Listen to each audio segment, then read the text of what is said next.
So the Suzuki T350 Rebel 1970s is a bike I recently bought, and I did take it out for sort of its first sort of shakeout ride at the weekend. It did about 75 miles, and it really ran very, very well. Enough to convince me that the engine is sound. There's nothing wrong there. It starts cold or warm first kick, so there's nothing wrong with the crankshaft oil seals, which can be a worry about old two-stroke engines which have been sitting around for a long time unused.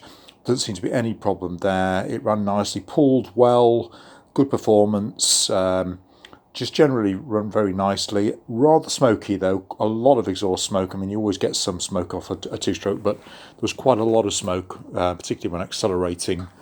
And that suggests to me that the engine is receiving too much oil from its oil injection system. So that'd be something that I need to check out. But I've got a more pressing problem to deal with, because towards the end of that ride, I noticed that the indicators were becoming rather weak. In fact, they stopped flashing towards the end, and then and also the neutral indicator light there on in the rev counter, that was barely visible, and then the indicators just stopped flashing. And then I noticed that when I was switching the indicators on, or braking indeed, the engine began to misfire, and that it became apparent then that the battery was quite seriously discharged, and that using the indicators or the brake light was taking current away from the ignition system and causing a misfire.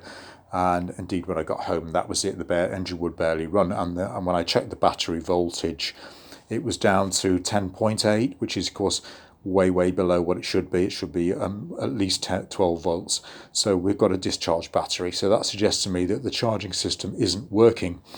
But when I came to restart the engine, just with the intention of doing a charging system check, it would only start on the right-hand cylinder. So I'm not quite sure why the left-hand cylinder is not running, because it was certainly running fine throughout that test ride. So the first job now is to try and fault check the left-hand cylinder, find out why that is not firing. So that's what I'm going to do now.